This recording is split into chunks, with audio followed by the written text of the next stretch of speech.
indara mashakara musiki. Erira kapakora mashanda. Indiriri boshete yama. Beria masaka. Beri shitaya babasira makuri. Kanda rapa koroboshete. Sante Mungu kwa neema, kwa nguvu, kwa uweza, kwa utukufu na kwa ishara. Tumepata neema tena siku ya leo, mimi na watu wako hawa ambao wanatazama na kusikia neno lako ambalo umeliagiza kwa kizazi cha sasa kwa ajili ya ufalme wako. Sema na mioyo yetu, utufundishe watu wako, usa mioyo yetu, weka utayari wa kugeuka na kufuata njia yako sawa sawa na ujumbe huu ulioleta kwangu na ulioleta kwa huyu msikilizaji na mtazamaji. Najitiisha kwako, namtiisha kwako, natiisha na chombo hichi ambacho tunakitumia kwa ajili ya kusikiliza neno lako ambacho kimetukutanisha kwa ajili ya utukufu wako. Karibu Roho wa Mungu usiyepungukiwa hekima na maarifa, katika Kristo Yesu, Mfalme wa wafalme. Tumeomba haya na kushukuru. Amina. Amen. Amen. Bwana Yesu asifiwe, kanisa la Mungu. Bwana Yesu asifiwe, taifa la Mungu. Tumepata neema nyingine tena katika siku ya leo, ndani ya mwaka mwingine wa 2026, kuendelea kujifunza juu ya ufalme wa mbinguni. Bila kupoteza wakati, takwenda kwenye kichwa cha somo ama ujumbe wa leo. Ujumbe unasema maisha baada ya kufa. Maisha baada ya kufa au maisha baada ya kifo, au unaweza ukasema hukumu baada ya kifo. Yote yamekaa sawa. Nimesukumwa kufundisha neno hili na Roho wa Mungu kutokana na yale ambayo amekuwa akinifunulia na kunisemesha katika roho, kunionya niwaonye wengine, nami nitembee katika hayo niliyoonywa. Nimeleta ujumbe huu ambao unashikiliwa na neno moja katika kitabu cha Luka sura ya 19. Nitaanzia mstari wa sura ya 16, Luka 16 na mstari wa 19 na kuendelea.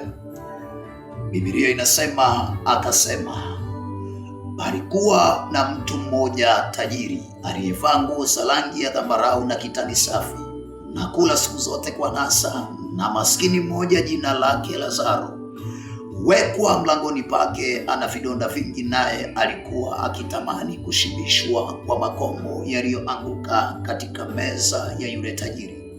Hata mbwa wakaja wakamlamba vidonda vyake, ikawa yule maskini alikufa, akachukuliwa na malaika mpaka kifuani kwa Ibrahimu. Yule tajiri naye akafa, akazikwa. Basi kule kuzimu aliyeinua macho yake alipokuwa katika mateso, akamwona Ibrahimu kwa mbali na Lazaro kifuani mwake. Akalia akasema, Baba Ibrahimu, nihurumie, mtume Lazaro achovye ncha ya kidole chake majini, au burudishe ulimi wangu, kwa sababu ninateswa katika moto huu. Ibrahimu akasema, mwanangu, kumbuka ya kwamba wewe uliyapokea mambo mema yako katika maisha yako, na Lazaro vivyo alipata mabaya, na sasa yeye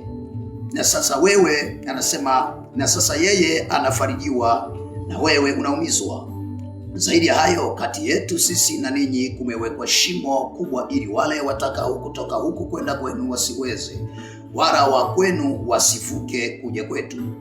Akasema, basi Baba, nakuomba mtume nyumbani kwa baba yangu, kwa kuwa ninao ndugu 5, ili awashuhudie, wasije wao pia wakafika mahali hapa pa mateso. Ibrahimu akasema, wanao Musa na manabii, na wawasikilize wao. Akasema, la, baba Ibrahimu, lakini kama akiwaendea mtu atokaye kwa wafu, watatubu Akamwambia, wasipowasikia Musa na manabii hawatashawishwa hata mtu akifufuka katika wafu. Tumesoma kitabu hichi cha Luka sura ya 16 na mstari wa 19 kwa habari ya Lazaro, kwa habari ya tajiri. Huyu bwana alikuwa ni tajiri kama ambavyo wewe ni tajiri, na kama ambavyo wewe unapambana kutafuta utajiri. Maana naongea na matajiri wanaonitazama na kunisikia, na nazungumza na wale ambao ni maskini lakini wana bidii ya kutafuta utajiri. Ni nzuri, si dhambi kuwa na utajiri na si dhambi kutafuta utajiri, lakini ni hatari na ni makosa yanayogharimu wengi endapo wana bidii ya kutafuta, ama watakuwa na bidii ya kutafuta mali halafu wakasahau kutafuta Mungu. Maisha mengine mapya baada ya kifo. Kufa ni mwisho wa maisha ya mwili na ni mwanzo wa maisha ya roho. Unapokufa, maisha ya mwili yanakoma hapa.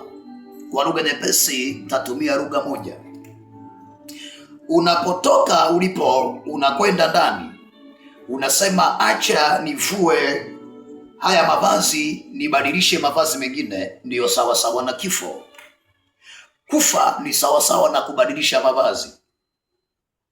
Maana yangu ni hii: unapokufa, kama wanadamu wengine wanavyosema fulani amekufa, hauna maana umekufa, ila umebadilisha, umevua mwili ambao ni vazi la roho, ukaacha mwili hapo, roho yako inaondolewa na kwenda kuishi maisha mengine.